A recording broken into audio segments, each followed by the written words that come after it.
think we'll dig right in. And I want to thank Chris and the library for giving me the opportunity to speak this evening. And I hope that by the end of the evening, you're going to know a lot more websites and resources to use to go find your Iowa ancestors. So we're going to kind of look at a pathway, and we can't obviously answer everybody's questions tonight, but I'm going to give you some ways to start thinking about where you're going to find all the records that you're going to want to find. So, how many here have never done genealogy or done it 1 year or less? Raise your hands. 2, very good. None. You're the newbies. Okay. How many people have done 1 to 5 years? Okay, you got 2 more, okay. How many are 5 years plus? All right, we're the addicts. Yep, no question, we're the addicts. And it becomes so much fun after a while. So tonight, there, it works. This is what a typical ship would look like when they were getting ready to disembark in 1850. And tonight we're going to look at some definitions, and we're going to look at why people left the home country. You're going to disrupt your whole family. You're never going to see your relatives again. You're going to some place that has a different culture, maybe religion, different politics. Why in the world would you go through all that? We're going to look at how they left. How did they get here? And we're going to look at where did they go when they got here? Because if you know where they went, you know where to start looking for records. And then we're really going to get into some research resources for you. And there are a couple of ways to really do your research. You can start with your present. You can start with yourself, your parents, and so forth. Or you can start somewhere in the past, maybe your grandparents, and work forward and backward from there, depending on how much information you have. Of course, definitions, you gotta have definitions, right? Emigrate and immigrate. These two are so easy for me to get confused half the time. Immigrate is when you're leaving a country. You know, pack up and you're on the shore ready to go. Immigrate is when you hit the other shore and you're in your new place. And then, of course, migrate is when you're moving across the country. So it's kind of a 3-step process, and the terms, we kind of get emigrate and immigrate kind of confused sometimes and interchangeable. Okay, so why are you going to leave? There's all kinds of reasons. Hi there, grab a hand out and come on over. There's lots of reasons to leave. One of them is inheritance. If you lived in England, for instance, the oldest son got everything. He got the land, he got the house, he got the money. The second son quite often went into the military. That just was one path they took. The third son, you're on your own. Figure out what you're going to do. Yeah. So a lot of the second or third sons took off because they didn't have anything in England left. Cultural differences, the Romani, the Gypsies were always encouraged to keep moving along. The Jews kind of the same way. Religious differences, Jews versus non-Jews, Christians versus Catholics, Muslims versus non-Muslims. Even today, some of these religious factors are coming into play. Politics. Are you in or out of favor with the current government? If you're out of favor, you may want to leave town because it may not be too friendly around. Economic reasons, depressions. Maybe the number one reason people leave are depressions. You can't find a job, you can't make a living, your family's starving. Why stay? Famines, the Irish famine from 1845 to 1852. And then in Africa today, a lot of famines are causing migration issues. Wars. Napoleon was at war from 1800 to 1815. And my friend, his last name is Kloppenstein, his family lived in Switzerland. And as Napoleon was going across Europe, he was running out of soldiers. Imagine that. He was having so many battles and everybody's getting killed off. So he just naturally starts conscripting every male he runs into as he goes across these countries. The Kloppensteins decided they didn't want to get conscripted and they took off for America. The adventures. Hey, some people like to just go new places, see new countries, find out new adventures, and that's a good reason to leave. And of course, family disputes is going to come into play. So, we're going to talk about my father's line has 4 main families that we're going to look at tonight, at least partially. The Wishards, who started out in Scotland, the Lytles, the Whitworths, and the Browns. And we're going to use those simply as examples of the typical routes that immigrants took as they came to America. Now, the Wishards have been in Scotland since at least the 1491. And you can find fabulous maps from almost every decade, going way, way, way, way back. If you look on various sites, the Library of Scotland has a large collection. This map, for instance, came from the 16th century, and it shows Scottish clans and where they owned land, or where they grew. And the Wishards came from right out there.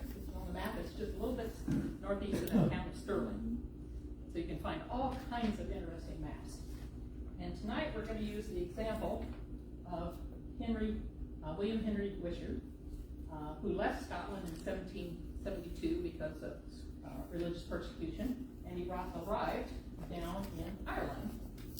And believe it or not, if you go from here, Northern Ireland's right in there, and from there to there is only 20 miles. Scotland and Ireland are not that far apart, and that's why you get the term Black Irish, because it's Scots-Irish blood, where they kept crossing that line. They'd go back and forth for jobs and all kinds of things over time. So we're going to follow that. So, William Henry lines up in County Tyrone, Ireland, which is up in that basic area, England. Right there. That's County Tyrone, basically. And he arrived there, and he became the coachman for this family named Lytle. And they had a lot of land. And the coachman and their Lytle's only daughter fell in love, got married secretly. She became pregnant. When her two brothers found out that she had married and was pregnant, they went after William to kill him. Because he was 42 and she was 18. William took off. He supposedly got on the ship going to America. The family locked Susanna in the house until her health started to fail. And finally they allowed her and her little boy outside to take walks. Unknown to them, William did not get on the ship that sank. He came back 2 years later, sneaked onto the property. The tenants hid him, and he and Susanna were able to secretly meet when she was out on her walks. And they made some plans. They waited until there was a ship just ready to leave. She went out on a walk, she disappeared. They got on the boat, they sailed to America. And they got here in 1774, just in time for the American Revolution. So she was either pregnant when she left again, or just when she got here, because they had another child in December of 1774 in Philadelphia. They went ahead and had 13 children. Susanna died shortly after the birth of their 13th child. But they made it here just in time for the Revolution. And you can find, again, wonderful old maps. This map shows the provinces and counties, and this dates from 1728. And this is basically County Tyrone here in the northern part of Ireland. So you can get a hold of some of these wonderful old maps and really see the terrain or the political climate for your relatives.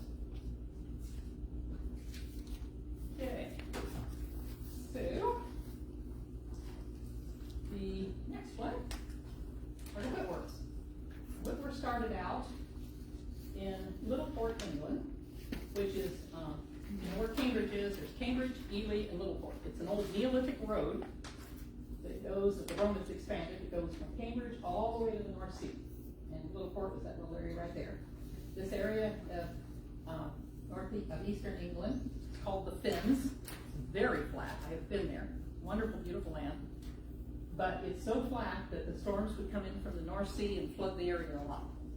So you had waterborne illnesses that took a lot of the children, and then just typical other illnesses.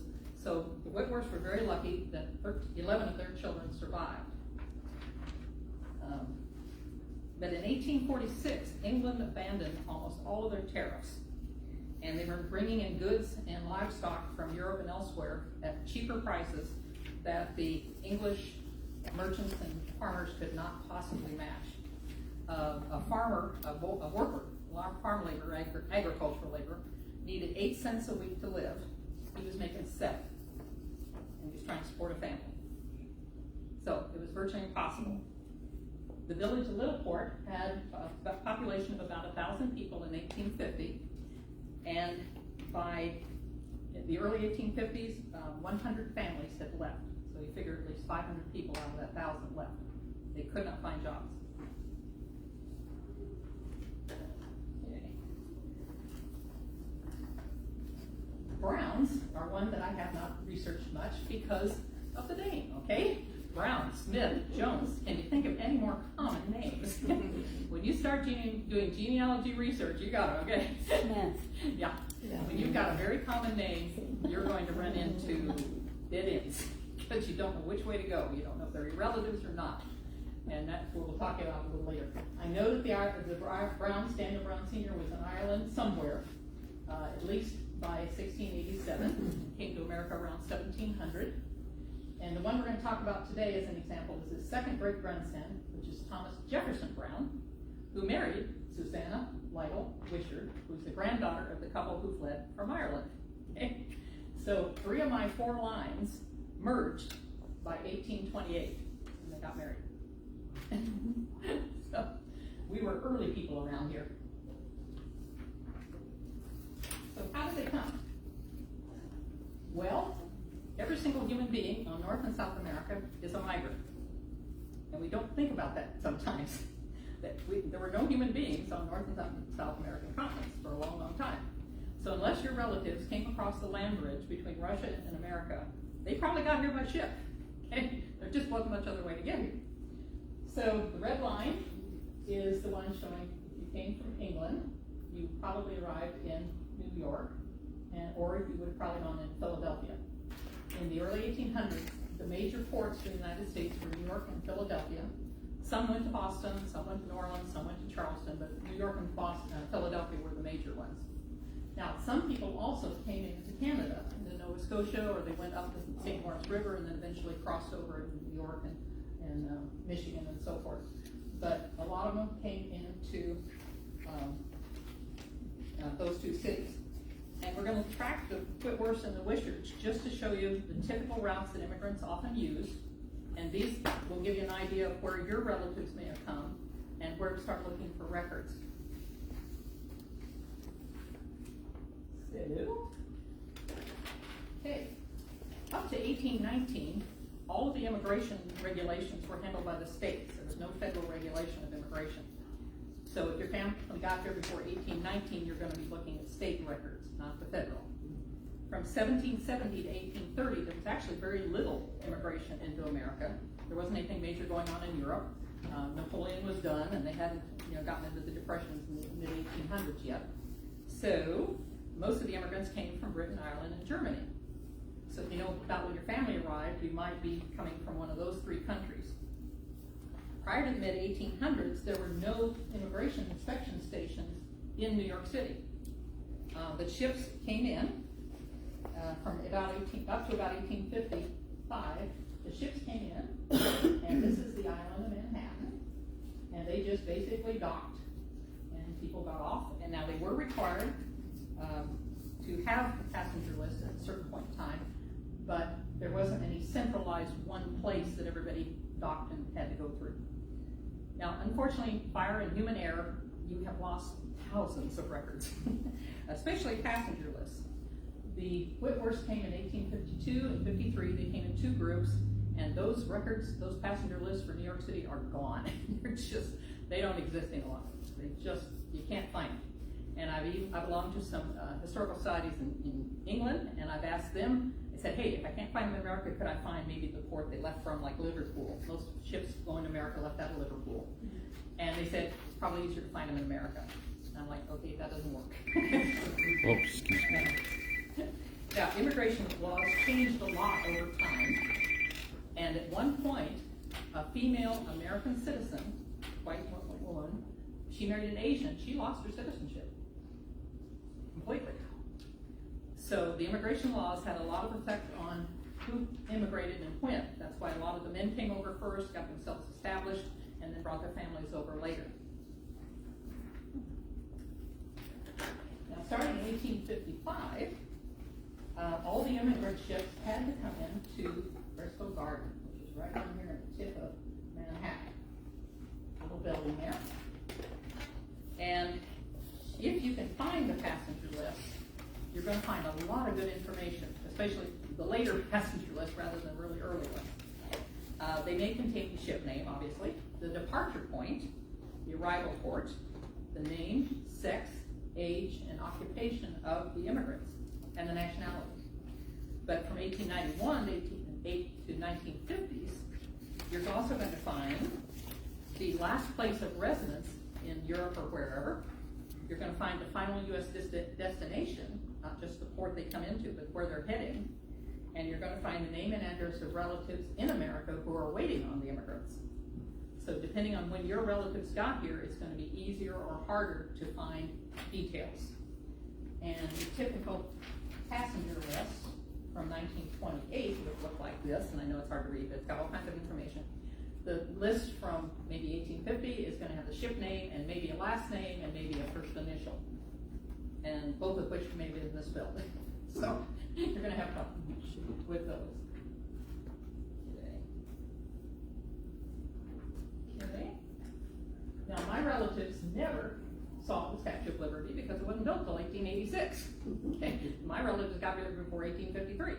So, nope, they just sailed into Manhattan and that was it. Ellis Island didn't start until 1892 and ran until 1954.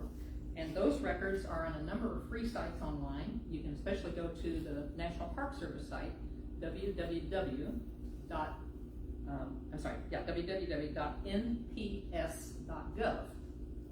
That's a very good site, and you can find records there. So we're going to talk about two main routes that were typical for the 1800s immigrants. And mainly I'm talking about pre-1850s time period. And I call this one the northern route. When the Whitworths arrived in New York City, down here, go back,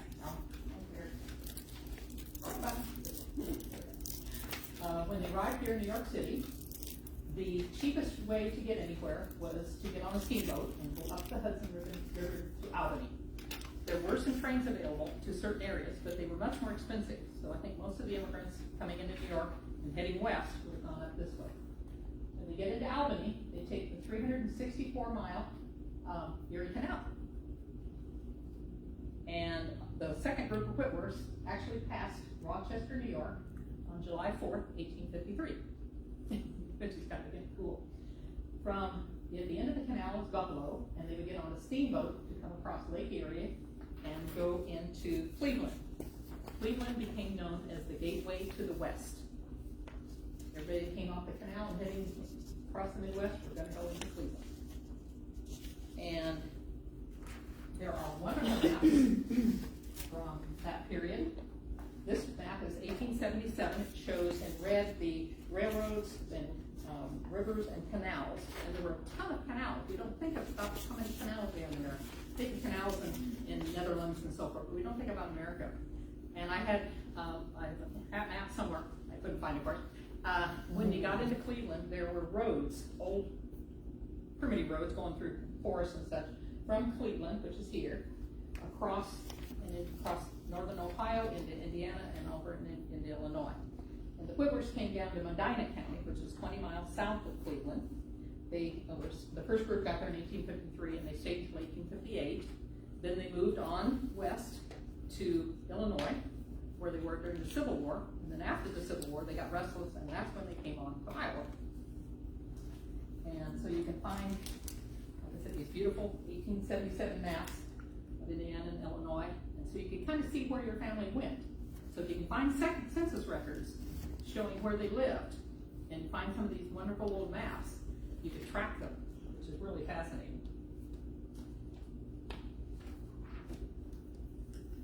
Now, the packet boats were what they came across the canal on. Most of the Erie Canal is only 4 feet deep. And so it's pulled by teams of horses or mules. They changed every few hours. And it must have just been so relaxing after being on a ship for 6 to 14 weeks coming across the Atlantic.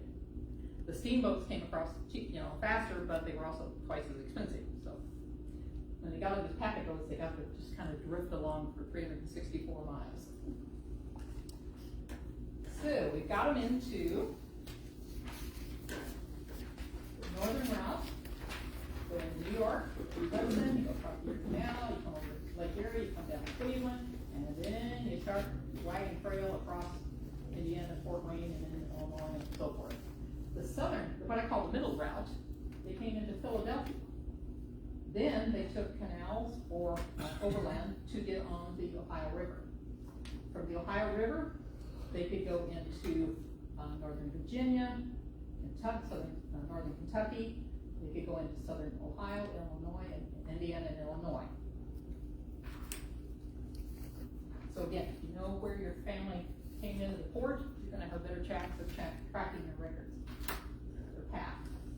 If they took the overland middle route, they came into Philadelphia, and they went overland and followed the Shenandoah Valley down the east side of the Appalachian Mountains. And then, when you got down here, they would cross over on the Wilderness Road to the Cumberland Gap, which Daniel Boone and his crew widened in 1775. And then from there, they would go up into Kentucky. There's Lexington, and here's northeastern Kentucky. Now, the Wishers followed part of this route. They came into Philadelphia. They lived outside of Philadelphia in Chester, Pennsylvania for a while. Then they moved down to Essex County, Virginia, which is northeast of Richmond.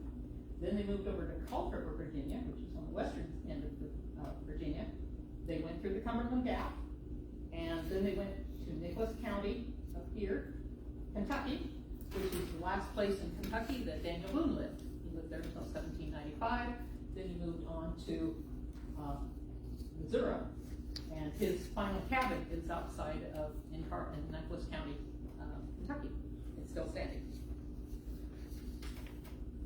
So if they stayed on the Ohio River, they might have gone clear down into Georgia, Alabama, and Mississippi before coming up through Tennessee, parts of Illinois and Missouri and so forth. So if you can find census records, you can kind of maybe backtrack thinking about where they came from, which route they took. Now we get into the hard stuff.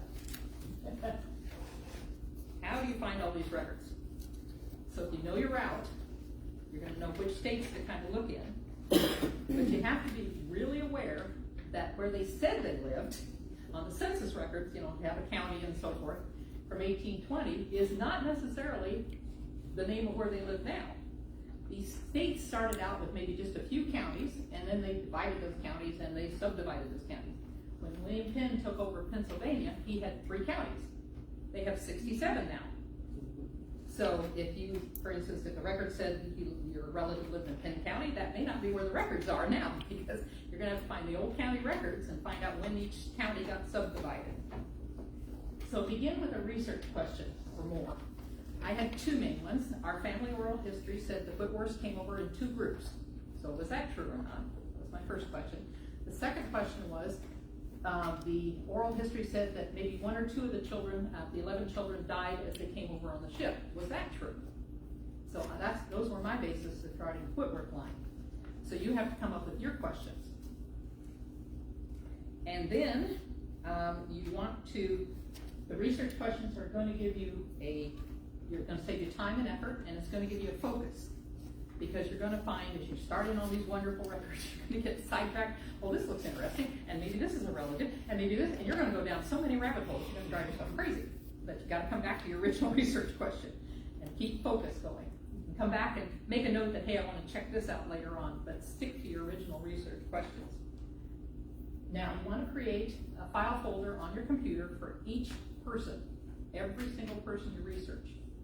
Put their last name, their first name, and you're probably going to want to put their birth date.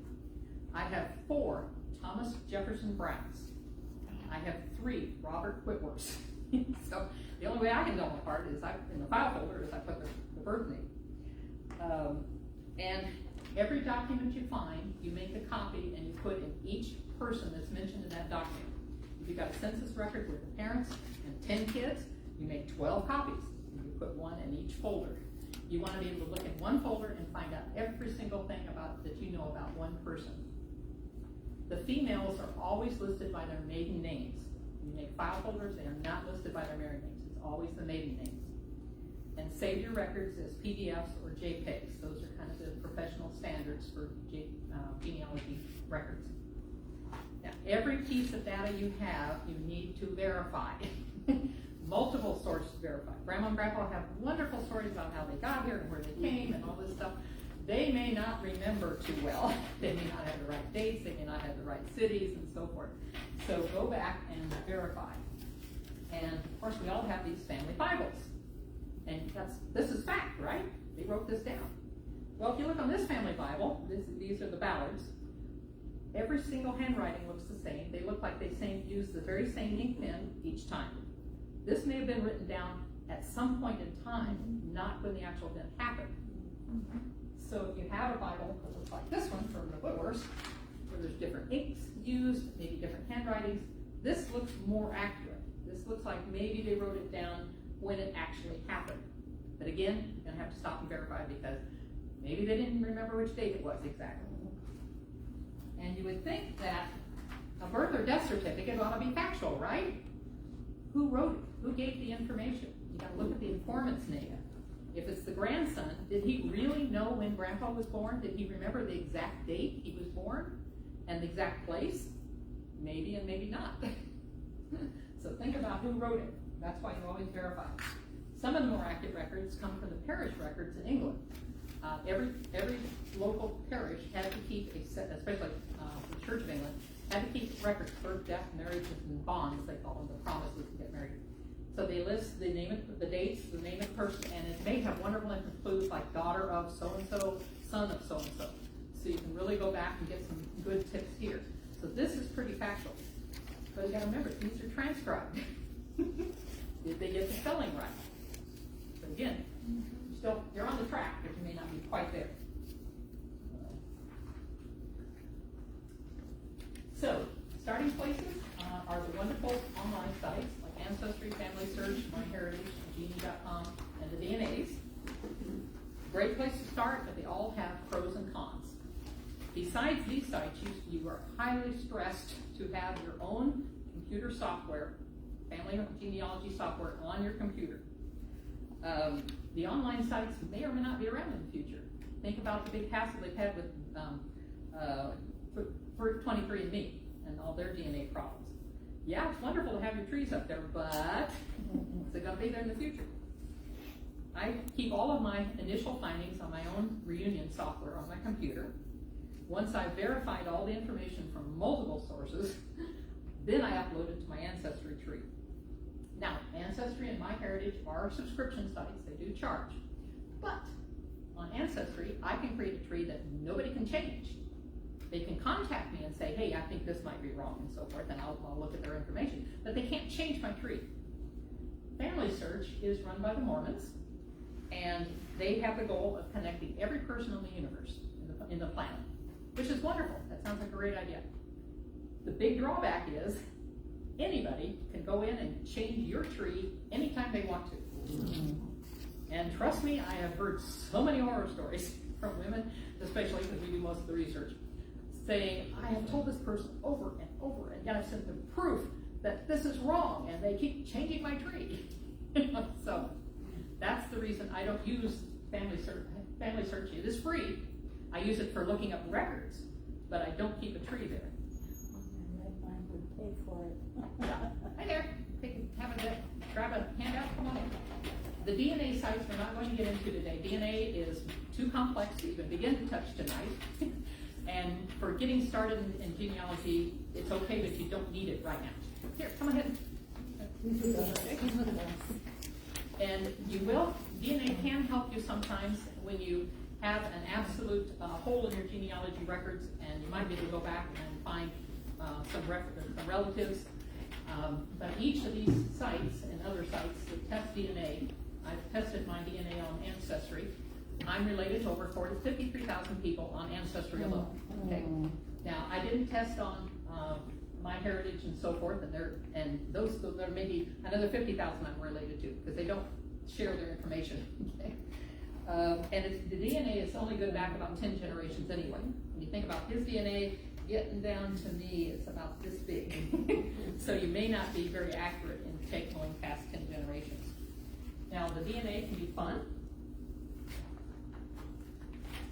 And this is what I got from Ancestry.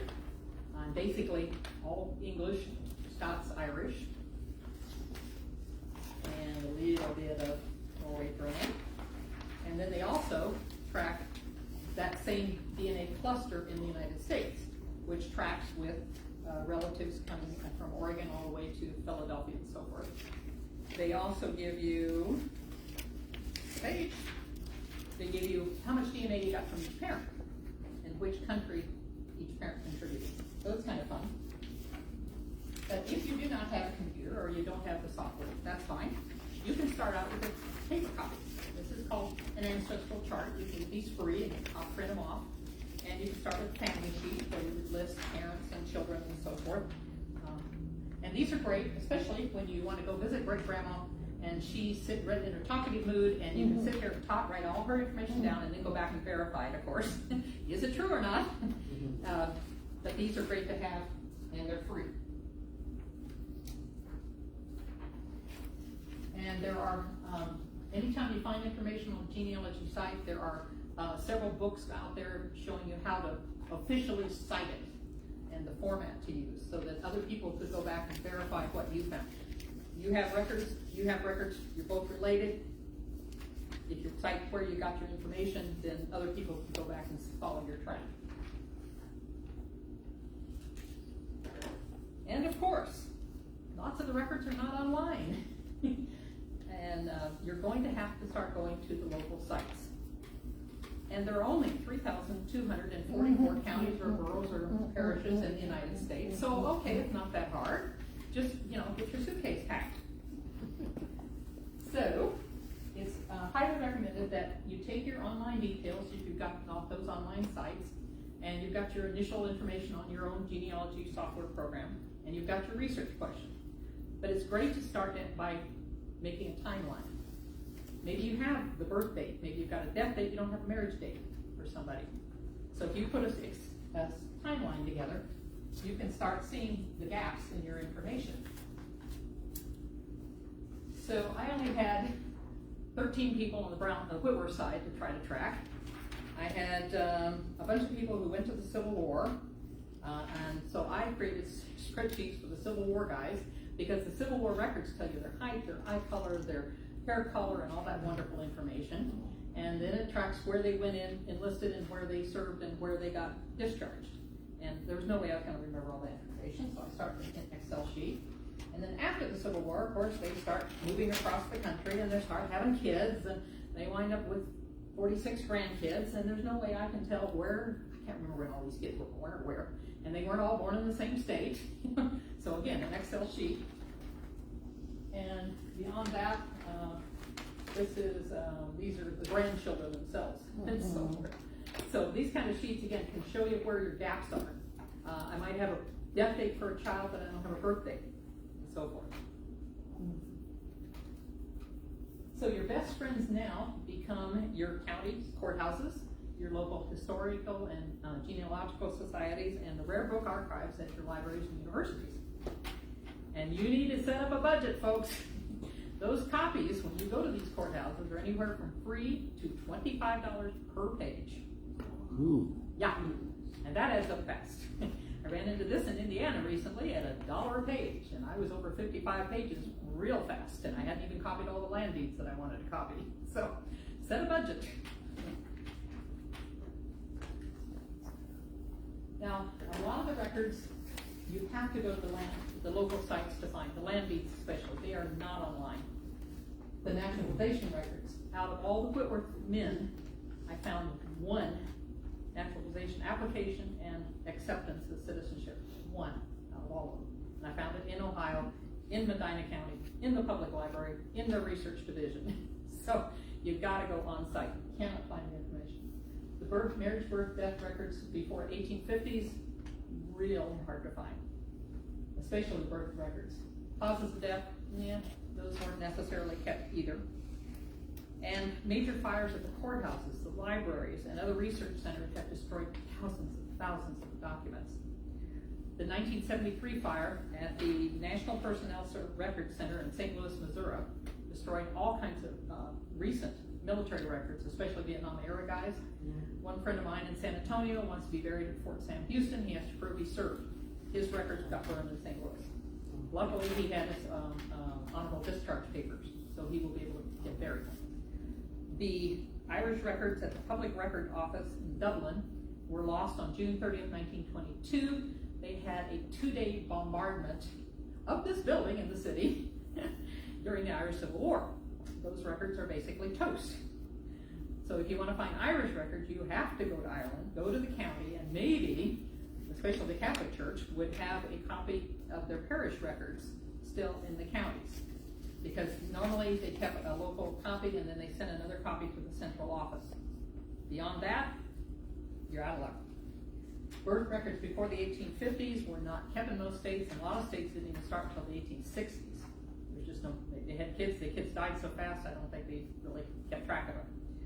The causes of death, Devlin, not record kept either. So you're going to have to start looking for alternative sources. Again, the Irish records, the parish records, the passenger list, again, just not there. Now, the overlooked records are the fun ones. If you can get to some of these sites, the Philby's 52 volumes of passenger lists are just phenomenal.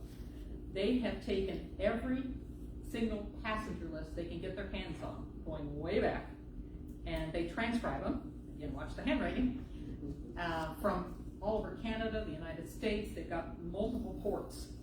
And I've been through all 52 volumes looking at Whitworth's, and I could not find my missing 1850 to 53 records. But as soon as they do find any new records, old passenger lists that they haven't looked at before, they transcribe them and they print another volume out. Now, Medina County in Ohio at the library has that particular set, and I'm sure there are other centers that do.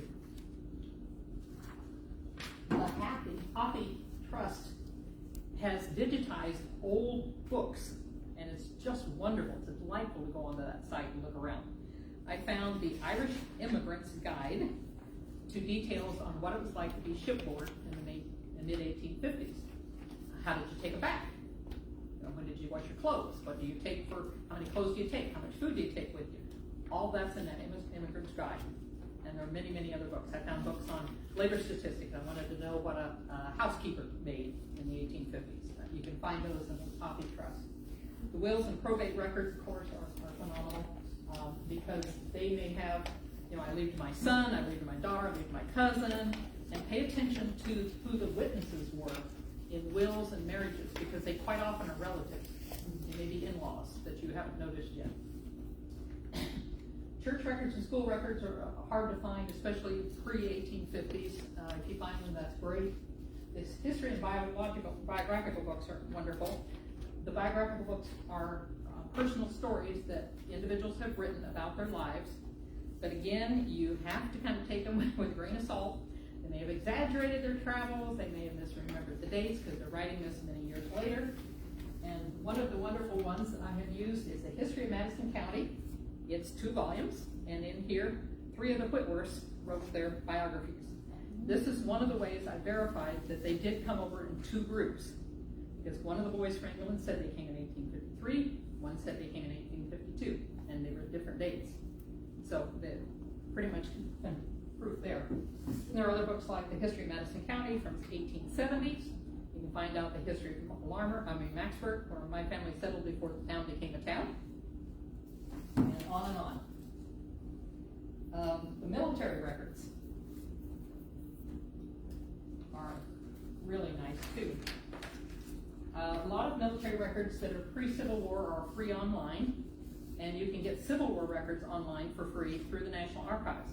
But because of COVID and retirements and so forth, you're probably going to wait close to a year to get them. So I hire a company. There's a company that all they do is go to the National Archives and pull Civil War records. And it's wonderful. It's 2 weeks I have the information. Be sure to ask not just for the service records, ask for the medical records and the pension records also. The pension records, they had to prove that, like maybe the spouse, the wife had to write in and say, hey, yes, my husband served, and she had to give him for proof that he did serve. So these can be some really nice information. The medical records, this is for Robert Whitworth, the third Robert Whitworth. And he was wounded at Champion Hill, Mississippi in the leg in May of 1863. In October of 63, he was still convalescing at the Schofield Barracks in Post Hospital in St. Louis. So all these, they have wonderful details on these military records. The land warrants are great, but they may be hard to read. This is one, handwriting's beautiful, but it was very faint. It's gonna be difficult to read. I'm gonna blow it up and, play with it in Photoshop and try to darken it and so forth. The same information basically was in this paper too. So, then again, you can double check records. Plat maps are a dream. This map from 1883, which I found in England, has one of my great-great-uncle's land right there. He owned that little tender land. Now, it was just kind of a hemp field. It wasn't exactly farmland. And that was back before they could they put a bunch of drainage ditches in, they converted it into farmland, but it got his name right there on the record. This one is from Ohio in about 1870, I'd say. And again, one of the boys who came over from England, he owned that piece of land, near that railroad track, and I have stood on that piece of land. And let me tell you, when you go find these plat maps and you go out in the country and you stand on the land that your ancestors own, it's really awesome. It just brings you tears. Now, census records, a lot of my relatives of Whitworth rented. There's no tax records. They're just aren't there. They didn't pay any taxes, they rented. So I finally got smart and I took the census records. And the census records, the record taker basically went down one road and he talked to this guy and this guy and this guy and they wrote them down in order. So if I can find 2 landowners and here's my relative, then I know he lives about 4 houses from this guy. So back to the plat maps. Milo Township in Bureau County, Illinois. And this one landowner, those 2, and one landowner owned that piece of land, so that I know my George Whitworth lives somewhere in the north half of Milo Township. Even though I don't know exactly where he lived, he rented a farm. So you become your own detective. Now, remember, the Winterset area had 3 newspapers. They had one for Maxburg, they had 2 for Winterset in the late 1700s, and the library has them free and online, digitized in the Madison County Digital Archives, right here. And let me tell you, they are a source of wonderful information. I typed in Whitworth. I got 2,364 hits. And I read every one of them. Now, a lot of them were, so-and-so's turned 16 and she had da-da-da-da-da at her birthday party. But one of them had that one of the grandchildren, one of the guys who came over from England, fell off a horse, got injured. He had brain damage. He wound up in the Clarinda State Hospital for the insane the rest of his life. One of the boys who came over from England lost 2 children to typhoid fever within just a couple months of each other. So you find all kinds of details in there. I also found out that our grandparents won exhibits awards for flower arranging. Who knew? We never knew. Never knew things like that.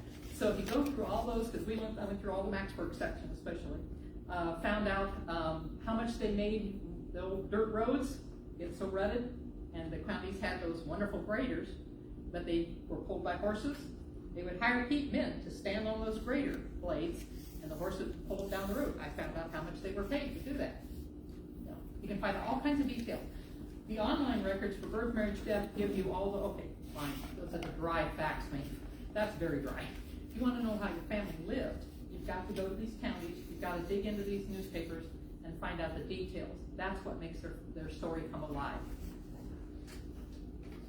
Okay, more records. You're going to run into a lot of challenges doing your genealogy. And one of the major ones is handwriting. Okay. The census records especially, a lot of people they were talking to were illiterate. So the census recorder is taking information down the way he hears it. Maybe he's a foreigner too. Maybe he's not good with whatever accent he's listening to. He's going to phonetically put that name down. Okay. The other factor to watch on your census records are some of the census asks, how old are you right today? Some out, how old are you going to be this year? So don't take the census birth age properly. And also, if it's the father telling the census recorder the information, does he know the birth dates of all 10 of his kids? Does he know how old his 10 kids are? No. So it's a good place to start, but don't rely on it as fact. Now the other complication becomes So with handwriting, you can go to Brigham Young University. They've got something called English Tutorial, Library of Congress, State Archives of South Carolina, and so forth. List. They all have examples of reading English secretarial handwriting, they call it, and so forth, other examples. Now the family names get especially interesting when you're looking at Scottish and Scandinavian style, because if the father's name, for example, is John Williams, the son can be Eric Williamson. He's the son of William. Okay, the grandson is going to be James Erickson. Okay, so if you know the grandson's name, you can figure out what the previous generation's name might have been, and then you might be able to figure out the previous from there, but it gets very, very complicated. So you've got to know which country they came from to understand how the names were passed down the line.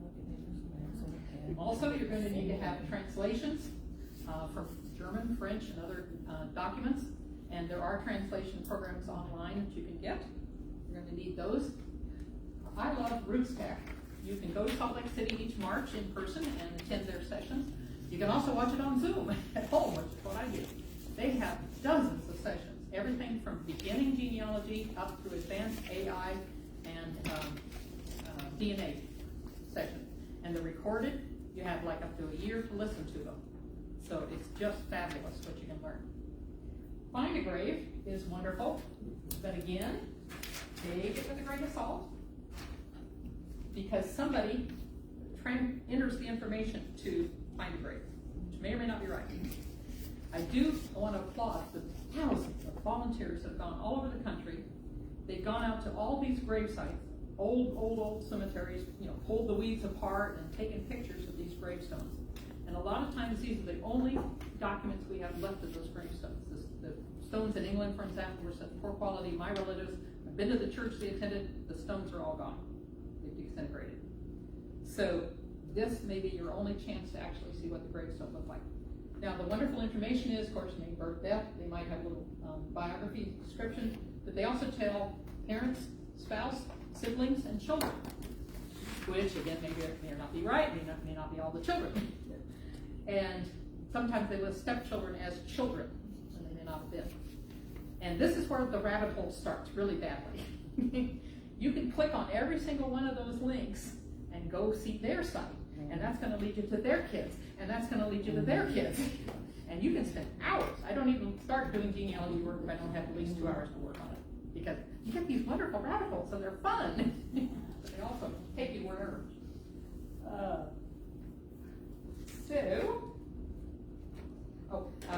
They're the 2 largest genealogy centers in the United States besides Salt Lake City, believe it or not, are the Allen County Public Library in Fort Wayne, Indiana, and the Midwest Genealogy Center in Independence. So if you've never been to either one of those, you might want to take a road trip. Go see them. I've been to the Cleveland History Center, the Western Reserve in Cleveland. Now they have books on basically the history of the area, everywhere from Chicago all the way over to Ohio. They have some wonderful books on Civil War and the people who served in them and so forth, but they don't necessarily have all the genealogy.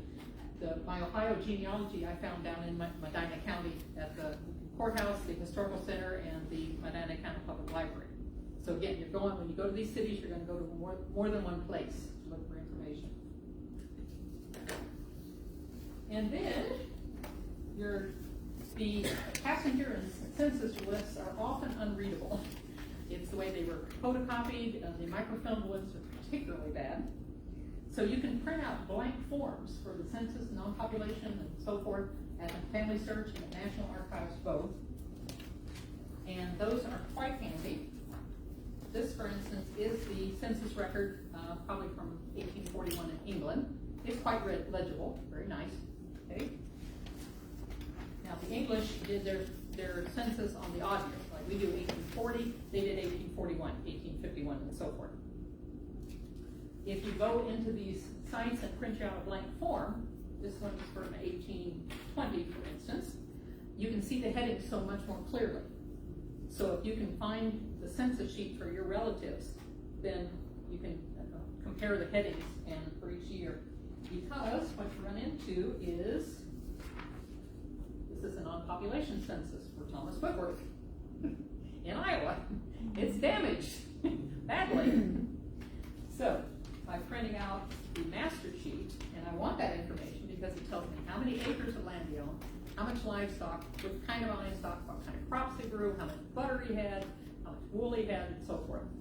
But if you print out these blank ones, then you can kind of follow across the burned one and figure out what's going on.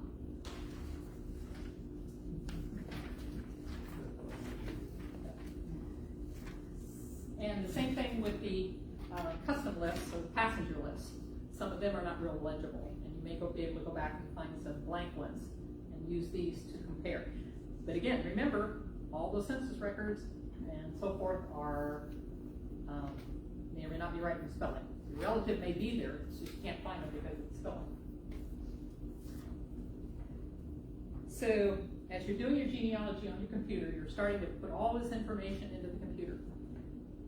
If you don't learn anything else today, you're going to learn this rule. Back up. Back up. Back up your information. Computers crash. Okay? You've got to have it backed up. I have my reunion program on my computer. I have it backed up on this laptop.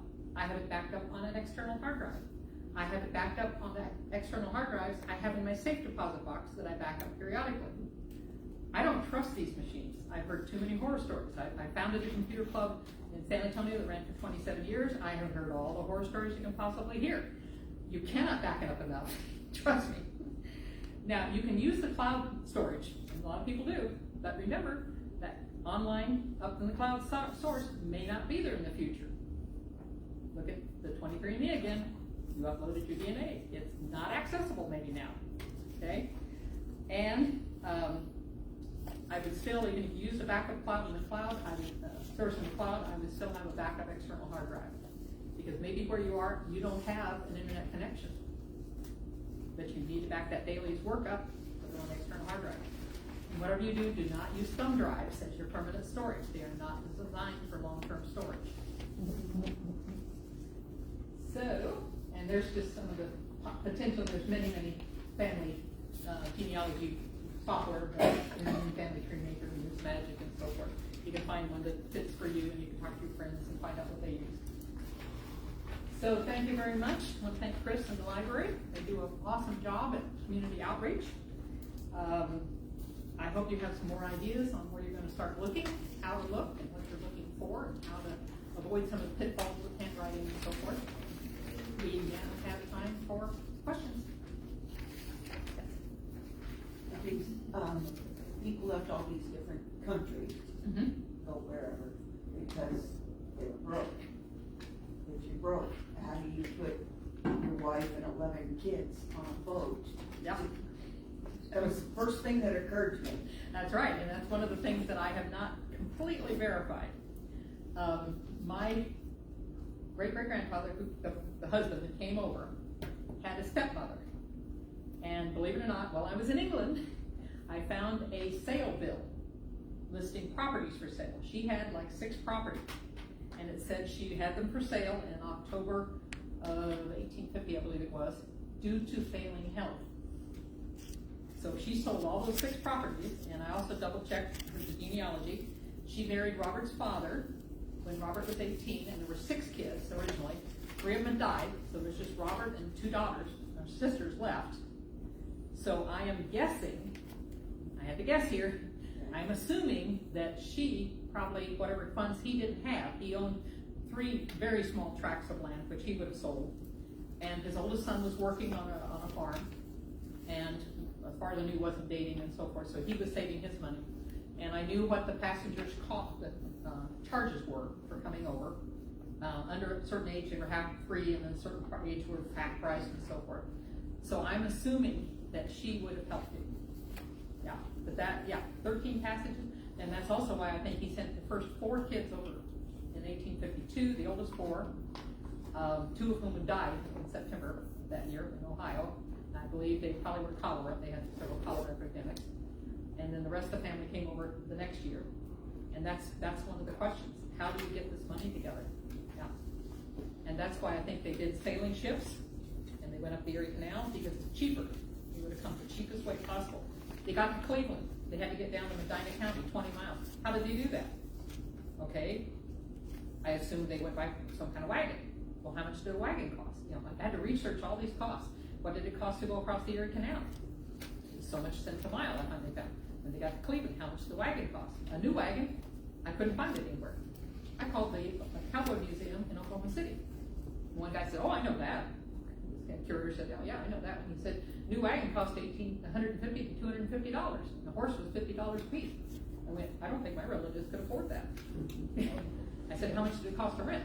Oh, well, they could rent a wagon for like 50 cents a day and a horse for a quarter or something. Okay, I think they probably rented to get the full amount. So that's part of the backstory that you fill in once you know where they're traveling. How did they get there? You know, how long did it take to get from Ohio to Illinois? I counted up, it took them over 2 months. You're figuring the 10 to 15 miles a day, and that's being liberal. You know. So yeah, these are some of the things you run into. It's like, oh, how did you do that? That's where you fill in the story. Yeah. Any other questions? No? Other questions? Okay. Well, thank you very much. Thank you.